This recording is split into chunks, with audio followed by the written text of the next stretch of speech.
Hello and welcome to FTTR. I am Ewan McQuaid and I just got finished watching AEW Revolution.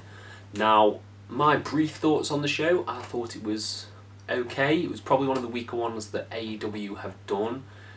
I really loved the main event and I really loved the street fight, and the rest of the show, thought was okay.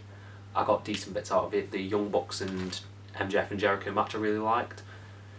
But I am here today to talk about how I think AEW is going to or should proceed following that show. Now, we'll get to the main talking point in a bit, the explosion. Wink, wink. But I'm going to talk about some other feuds that I think should, progress or change. And I'm going to start with Darby Allin. Now, Darby Allin is in a feud, or not really a feud, he's got a match coming up this week on Dynamite against Scorpio Sky. And how I think this match should play out, I think Darby should retain. I don't think it's the time for Scorpio Sky, and I don't think Darby Allin should lose the title anytime soon. But I feel like Darby needs a proper feud coming off the Team Taz sort of really, really long and extended rivalry, if you could call it that. Now, who do I think Darby should face? I think he should have someone of an equal calibre in terms of high flying, because we've seen him go up against the brutes in the form of Team Taz, Brian Cage, Powerhouse Hobbs, Ricky Starks and all that. So I think it should be maybe Ethan Page, with him coming in, and I didn't feel like he really got to shine in that ladder match, considering he was the surprise entrant. Maybe put him against Page and see what sort of magic they can come up with. But really, I think Darby needs a big test now. He needs to go up against someone who is, more credible.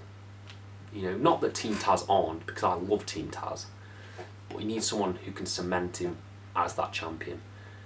So I'm thinking maybe someone from the Inner Circle, maybe even MJF, because it looks like their tag team thing might be imploding this week. So I'd like to see MJF go for the belt. And yeah, I think Darby and MJF having a really long, solid rivalry, leading to a big blow-off on an AEW Dynamite show, I think that could really work wonders for Darby. And cementing, maybe having, MJF and Jericho as the manager versus Darby with Sting as the manager. That could be brilliant. That could be really cool. So moving on from the TNT title, talk about the tag team titles. I feel like this is a bit predictable, but I feel like we are going towards the Young Bucks versus the Good Brothers. It sort of has to be, doesn't it, the way it's been built up. It's just how we get there. That is, I'm so excited for Pac and Ray Phoenix, Death Triangle versus the Young Bucks. I think that match is going to be insane. But we are ultimately going to the Bullet Club feud, which I think the Young Bucks need to come out on top, because Gallows and Anderson have been built up okay on Dynamite, but I don't think for newer audiences they have been built up enough to win the belts.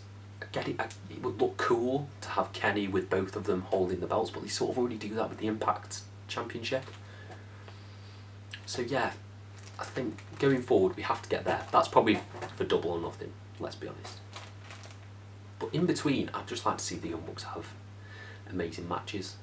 Really, just have exhibition matches all the time. Maybe we'll get that Motor City Machine Guns AEW match.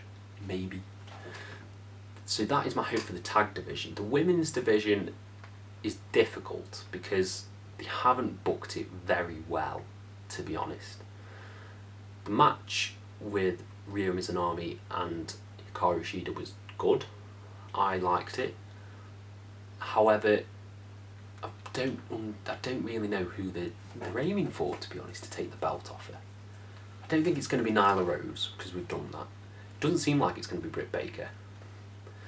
So, I don't really know. I feel like it's going to have to be someone new brought in who's going to take the belt off Shida.